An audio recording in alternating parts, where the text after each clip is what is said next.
Thalassaemia প্রতিরোধে সচেতনতা শিবির মালদা জেলার গাজল ব্লকের রামচন্দ্র সাহা বালিকা বিদ্যালয় সেন্ট জন অ্যাম্বুলেন্স মালদা জেলা শাখা ও মালদা সহযোগিতা সমিতির সহযোগিতায় শনিবার বিদ্যালয় প্রাঙ্গণে অষ্টম থেকে দ্বাদশ শ্রেণীর ছাত্রী ও অভিভাবকদের মধ্যে থ্যালাসেমিয়া নিয়ে সচেতনতায় এক আলোচনা সভা অনুষ্ঠিত হয়। পাশাপাশি রক্তদাতা উদ্বুদ্ধকরণ নিয়ে সচেতনতামূলক কার্যক্রম সহ থ্যালাসেমিয়ার রক্তের রিপোর্ট প্রদান করা হয়। এদিন উল্লেখ্য, গত 2025 সালের 27 নভেম্বর ওই স্কুল প্রাঙ্গণে মালদা মেডিকেল কলেজ থ্যালাসেমিয়া বিভাগের পক্ষ থেকে 291 জনের রক্তের নমুনা সংগ্রহ করা হয়। এদিন ছাত্রীদের হাতে রিপোর্ট কার্ড তুলে দেওয়া হয়। থ্যালাসেমিয়া নিয়ে সচেতনতায় ও রক্তদাতা উদ্বুদ্ধকরণে বক্তব্য রাখেন সেন্ট জন অ্যাম্বুলেন্সের লেকচারার ও রক্তদান আন্দোলনের সমাজকর্মী অনিল কুমার সাহা, মালদা সহযোগিতা সমিতির সম্পাদক বিশ্বজিৎ বোস, রামচন্দ্র সাহা বালিকা বিদ্যালয়ের প্রধান শিক্ষিকা সংঘমিত্রা সাঁতরা, নতুন প্রজন্মের সম্পাদক হারাধন সাহা। ব্যুরো রিপোর্ট, আমাদের চাঁচল। সঙ্গে থাকুন, দেখতে থাকুন আমাদের চাঁচল। পক্ষ থেকে আমাদের বিদ্যালয়ে একটা থ্যালাসেমিয়া টেস্ট করানো হয়েছিল 300 জন বাচ্চার মধ্যে। এটা গত ডিসেম্বর মাসে করা হয়েছিল।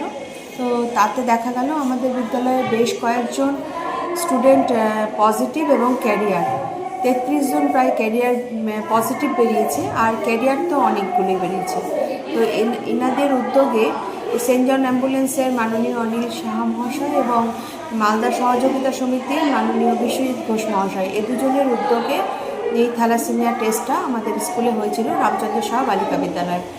আজকে বাচ্চাদেরকে আমরা যারা ক্যারিয়ার এবং যারা পজিটিভ তাদের গার্জেনকে ডাকা হয়েছিল, সমস্ত অভিভাবকরা এসেছিলেন। তাদেরকে এনারা একটা সচেতনতামূলক শিবির করলেন, আলোচনা করলেন অভিভাবকদের সঙ্গে, এবং কি করণীয় আছে ক্যারিয়ার হলে এবং পজিটিভ হলে সেই সংক্রান্ত কথাবার্তাগুলো এনারা খুব সুন্দর করে বুঝিয়ে বললেন। ওনাদেরকে বিদ্যালয়ের পক্ষ থেকে আমরা অনেক ধন্যবাদ জানাচ্ছি। আমি সংঘমিত্রা সাঁতরা, রামচন্দ্র সাহা বালিকা বিদ্যালয় গাজল, প্রধান শিক্ষিকা।